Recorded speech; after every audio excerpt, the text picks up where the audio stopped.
Bapak Ibu, para saudara yang terkasih, seluruh umat beriman, dimanapun Anda berada, secara khusus umat paroki Santo Yohanes Rasul Wonogiri.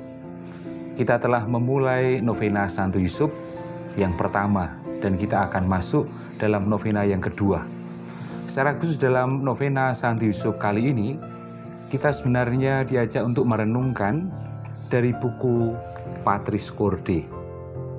Buku ini dibuat oleh Bapak Suci pada peringatan 150 tahun pemakluman Santo Yusuf sebagai pelindung gereja semesta. Kita akan merenungkan di dalam novena bagian per bagian di dalam buku ini. Di dalam pengantar dikatakan, Patris Corde itu berarti dengan sebuah hati Bapa, yakni bagaimana Yusuf mengasihi Yesus dan bagaimana hatinya menjadi seperti Bapa, ya, hati sebagai Bapa. Kita tahu bahwa dia adalah tukang kayu yang rendah hati, yang bertunangan dengan Maria, seorang laki-laki yang adil, selalu siap sedia untuk melakukan kehendak Allah yang dinyatakan kepadanya dalam hukumnya dan melalui keempat mimpi.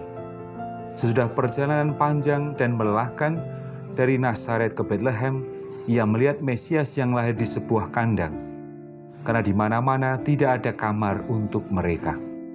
Ia menyaksikan para gembala yang menyembahnya dan para majus yang masing-masing mewakili bangsa Israel dan bangsa-bangsa tak bertuhan. Di bagian pertama nanti kita akan merenungkan Santo Yusuf sebagai seorang bapak yang dikasihi. Kemarin dalam novena pertama kita masuk dengan tema Patris Corde. Di bagian kedua kita akan merenungkan seorang bapak yang dikasihi.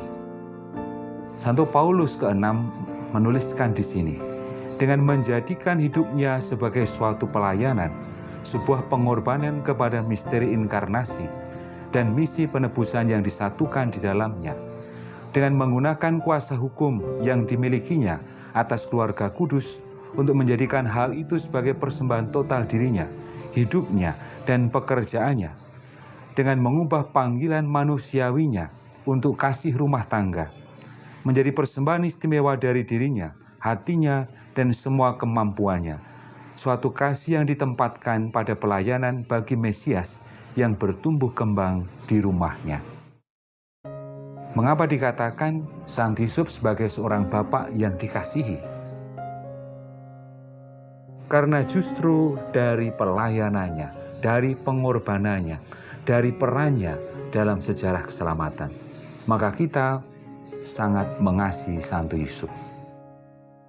Terbukti dari banyak komunitas, dari banyak gereja, dari banyak kongregasi di dalam gereja kita yang berlindung di bawah Santo Yusuf, yang menggali spiritualitas Santo Yusuf. Dan ini tanda bahwa Santo Yusuf begitu dikasihi. Maka ajakan bagi kita semua, sebagaimana ketika Yusuf bersama dengan Maria, kemudian dalam perjalanan bersama dengan bayi Yesus. Ketika kelaparan juga terjadi di Mesir, ketika Yusuf, Maria, dan Yesus juga berjalan pergi ke Mesir. Pergilah kepada Yusuf. Ini yang dikatakan kepada orang-orang atau saudara-saudara Yusuf yang kelaparan. Begitu pula dengan keluarga kudus, pergilah kepada Yusuf. Maria akhirnya mendapatkan perlindungan dengan kehadiran Santo Yusuf. Saudara-saudara Yusuf, anak-anak Yakub juga mendapat perlindungan ketika datang kepada Yusuf. Santo Yusuf begitu dikasihi.